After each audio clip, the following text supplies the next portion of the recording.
Welcome back to the Performance Circus. I am one of your hosts, Mitch Creek, and I'm sitting opposite the lovely crop-topped Bec Cole. My love, how are we today? I'm good, creaky boo. Oh, jeez. Oh, geez. Cut it. Start again. Let's just walk outside and have a fresh start at life. No, look, it's amazing to see. Every time we do these, I always have a phenomenal time. I feel like we learn so much. We've had an amazing guest on just recently in Taylor Harris, the Us Queen. She's taken speckies. She's wearing shiners with pride. She's an absolute monster. She's a fantastic human being and a great advocate for all men and women, especially through women's sport. I think she's just done an incredible job at encapsulating all of us.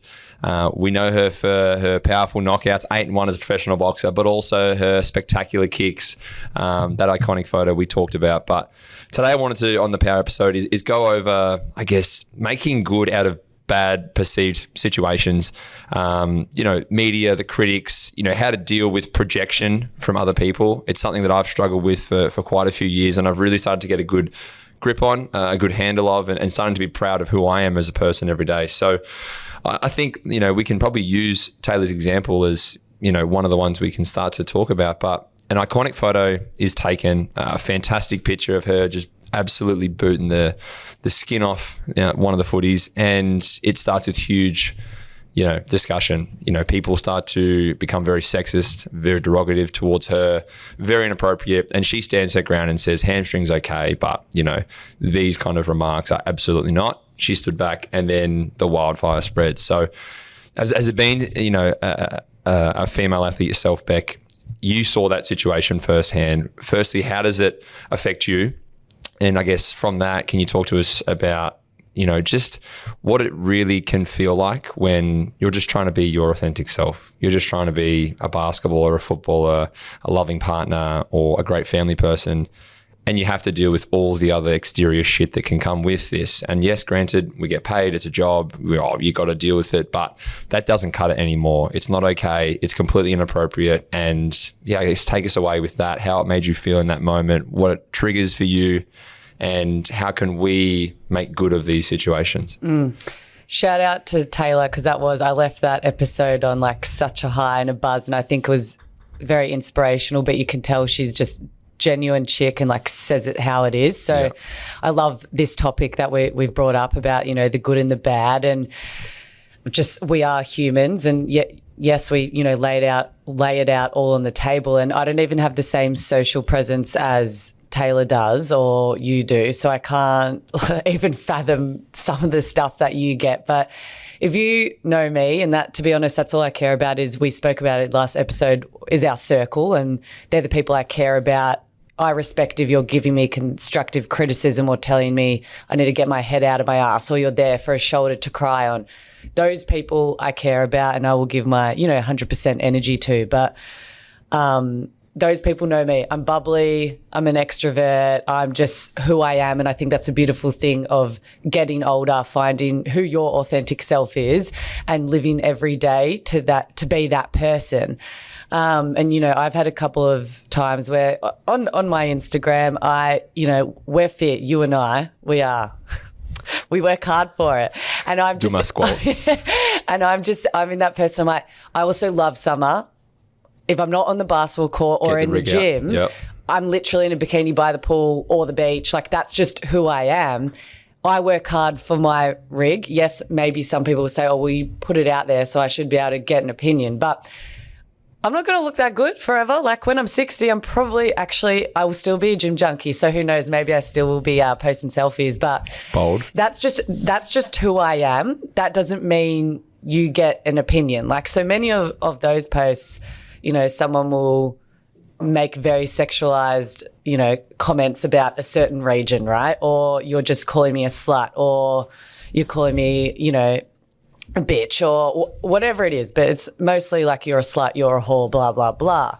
For me, who's in a real, I guess, mentally strong space, and like I said before about I only care about my family, for me, it doesn't hurt me. But I'm also like, if I wasn't okay having to deal with this, I really wouldn't be okay. So for someone who isn't in a good mental space, I get extremely worried about how that would affect them. Yeah. Or if you don't have a strong circle, who do you lean on? Like, where's your help coming from? And, you know, I remember, like I said, I've, you know, got the bikini pics, whatever. I also had one post where it was winter. I was covered up, you know, I was wearing a bloody turtleneck. It was next to my pop and he had passed. And this was just recently, over a year ago. And I had written a nice caption underneath about, you know, how much I loved my pop, what he meant to me. Like, can't believe you're not here anymore. I'm never going to see you again, never going to speak to you again. And this was like not long before we had played a game. And I remember hopped in an ice bath after a game. I think I had one teammate with me in the ice bath at the time and was on my phone using a timer. And I saw this comment and it was like, you're a fucking slut. No wonder your pop died. You didn't deserve to say goodbye to him. Your parents should be like so embarrassed by you. Like, you're not a role model. Like, blah, like the words he said was disgraceful. And I was like, I literally read it out loud to be like, is this real life, to my teammate? And then I hopped out of the bath, hadn't finished, and I was just like, went off. Like, I just needed a second to be angry because I think this was the thing. I wasn't sad. I was like mortified. And beyond that, I don't care if you speak about me, but don't bloody speak about my family. And also my pop's not here. So like, mind my French, but just like, fuck you, fuck off. So I went off. And then I think after I had that little, you know, I guess moment, then I was actually quite sad because obviously it's been 2 days since my pop's passed and my family is so close. And I was just like, oh my, like, what do I do with this? So I was like, okay, we have these sport integrity meetings all the time. I'm actually use this because I want this person to pay for what they've done because it's not okay. So, you know, I reached out, you know, through our system, what we have with the WNBL. And for a second, I was like, this is really powerful. There's so many keyboard warriors out there. And as I said earlier, I'm mentally strong enough. I know my family like have my back. But what if you're not? And so I was vocal, had, you know, spoken up about it. And then Michael Randall, who works for the Herald Sun, he reached out and asked if, you know, I wanted to speak out about this because they were doing an issue on it. And I was like, okay, how amazing. Like Taylor had spoken about, you know, she has this massive platform and you don't have to use it, but if you want to, it's there. And how great is that? And I was like, you know what? I do want to speak about this because I know I get it on multiple different levels, but there's going to be athletes who get it on that level would be ridiculous. Like, I know your story is about to come. And also, but there's so many kids that I know who I've coached who get bullied so much. So not only does it work for, yes, me as an athlete, but how do you, if you're at home, you're at school, you're being bullied, how do you deal with this? So for me, that was a really empowering moment. Being able to speak about it and be like, hey, I'm here for you. I know we might be strangers, but if you need to reach out about this, like I've been through this is how I got through it. And, you know, being vocal about it and I guess letting people know that, yeah, it happens to everyone, like, and that's okay. But for me, what I loved is I didn't stop being my authentic self. Like growing up, I was a little nudie running around the house.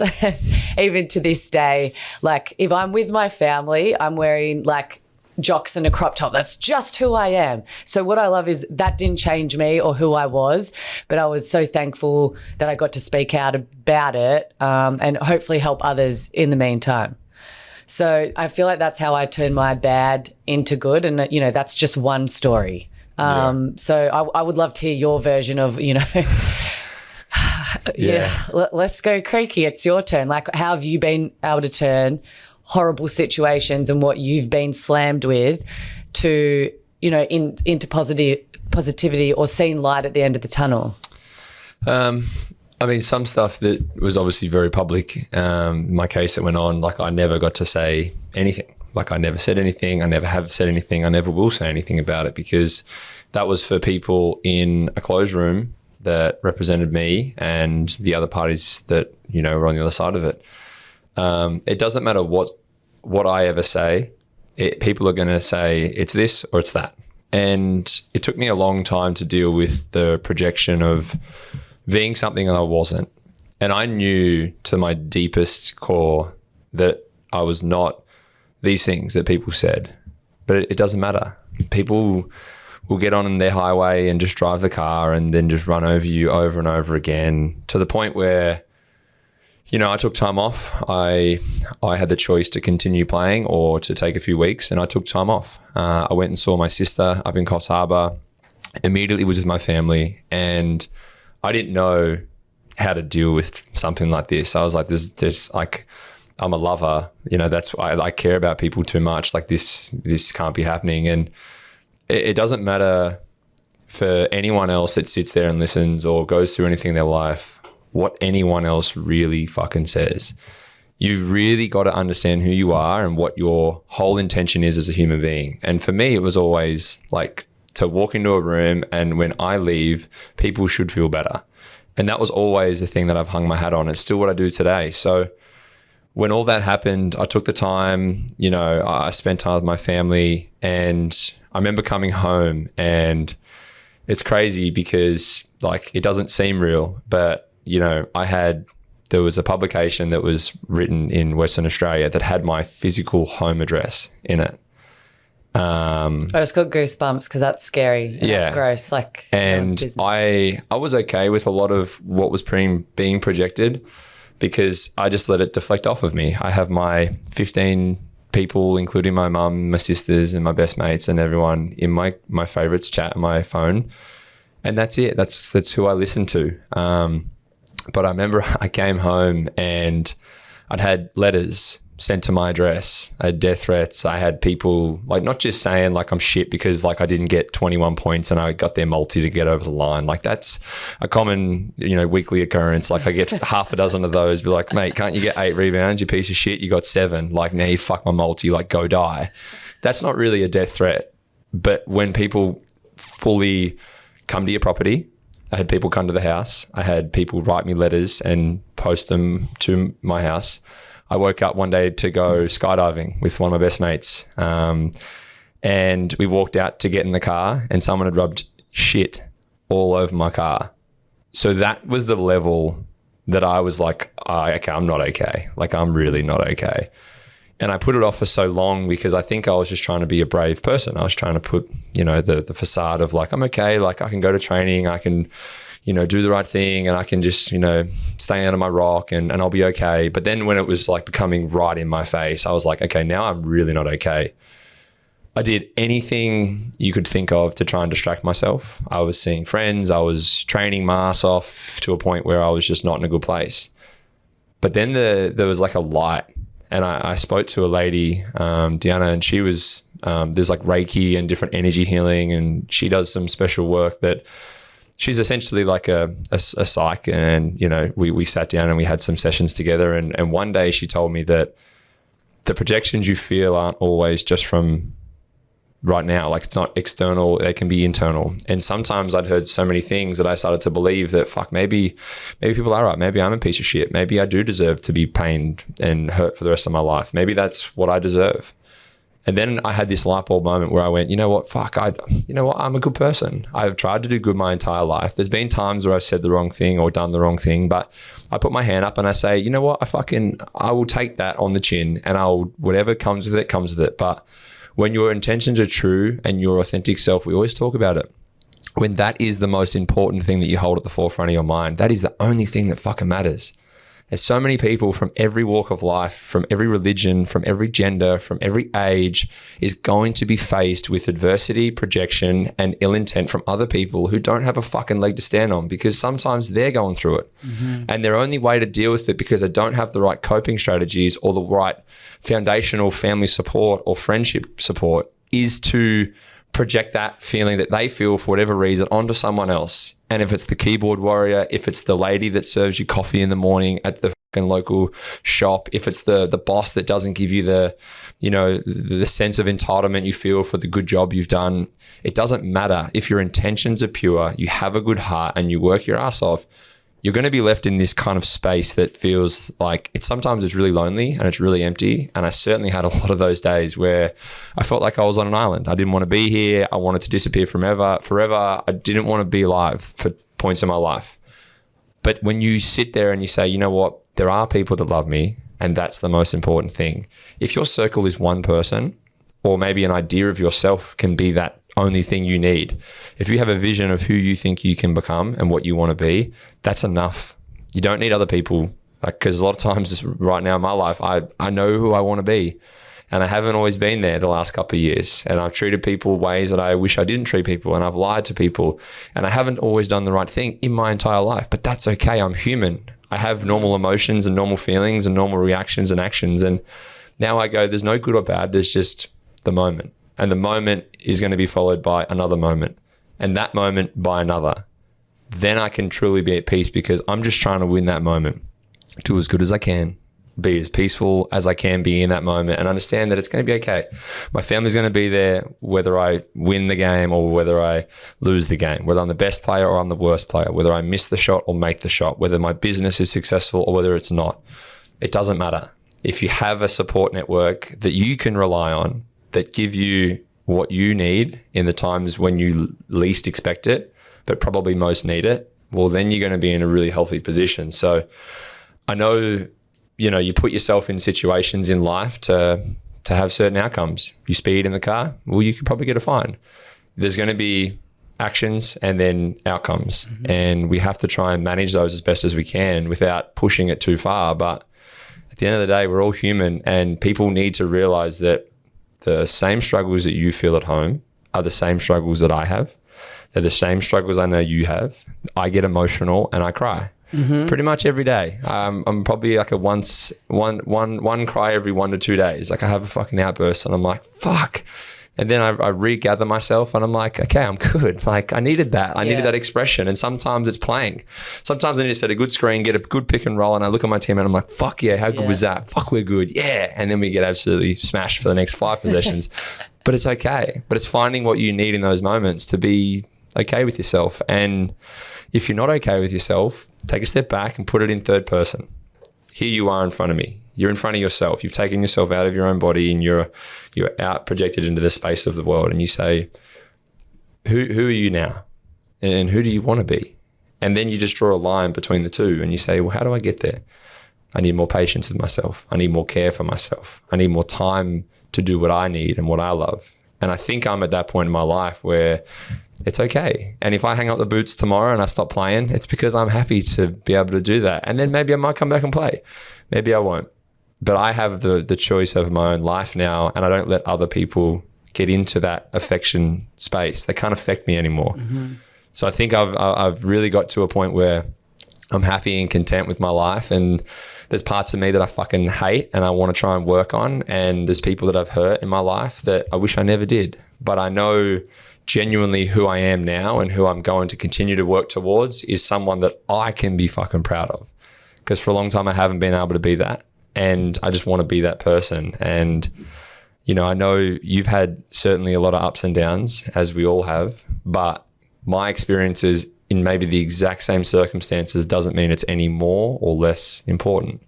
It affects you differently and it affects me differently, and that's okay. And as long as we have a nice safe space to talk to someone, then I feel like we can take any good or any bad and make something out of it that you look back on and you go, I'm fucking pretty proud of that. 100%. Thank you for also sharing your story, because that is a big thing in opening up. And I also think just giving wise words, because not everyone has that support like you spoke about, and not everyone has the right tools. So this is why this podcast is so important to us, because hopefully we can make your day a little bit better, or we can help you, be the best version of yourself that you possibly can. So I think what this episode was really about is everyone is human. It doesn't matter who you are, where you come from, what you do.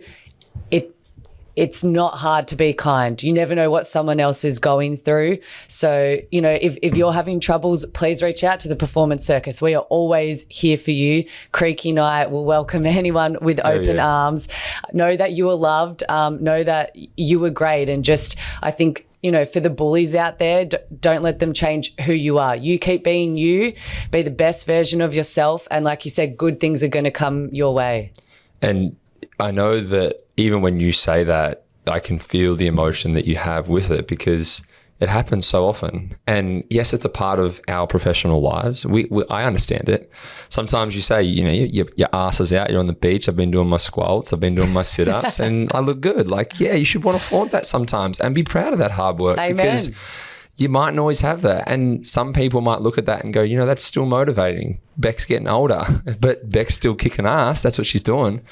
And I know every time I receive a message, there's some goons out there that I just like, all right, mate, like I just block it and I ignore it. I don't even open it. But then there's some people that say something and I'll reply, and I don't always be a smart ass back. Sometimes I just like bait them a little bit just to try and have a bit of fun and a bit of a laugh about it. But then I typically will go, look, I get that you're probably going through something, and for whatever reason, you've chosen me today to be your victim, right? Yeah, that's cool. Like, I'm okay with being that person. But whatever it is in your life, I hope, regardless of this conversation, you at least get the successes and joys and wants you want in your life, because that's the most important thing. I don't care that you want to try and tear me down. You can't. But I hope that whoever's trying to tear you down doesn't get into your little field of life. And if they do, I hope you fucking navigate a way forward through that. But if not, hopefully this is a reminder that you can be a dickhead to me, but I'm going to actually try and uplift you and get you to see that that's not okay.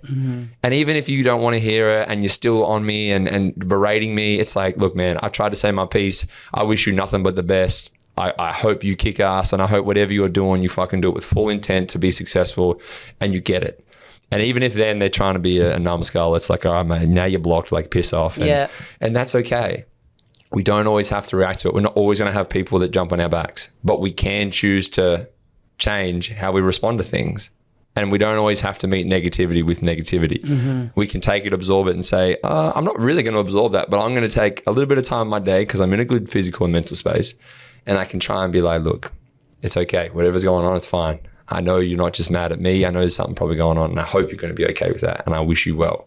That's sometimes enough. And just those little moments in the day of just being kind to someone else, taking the time to say hello and following up with a question in the elevator, or waiting for your coffee, or waiting for lunch, whatever it is, at the gas station, speaking to the lady serving you. Hey, how's your day? Beautiful day outside, isn't it? Sometimes those little interactions of true kindness is enough for all of us to take a bad day and make it a whole lot better. So I love what we've done today. As you said, I'm so sorry for your loss, and I'm sorry that, and I feel that pain that you feel to some extent, but I hope that people can take something of what we've talked about today in this power episode and settle with themselves a little bit and be okay with just moving some of that shitty into good times. Preach, Creaky. Life is short and everyone deserves to be happy and healthy. And I think this episode right here, that's why we call these a power app, period. But thanks to Champion again for making this episode possible. This is a performance circus with Mitch Creek and Bec Cole. Please like, share, subscribe, post us on your socials. And of course, like we said, if you need anything, please reach out.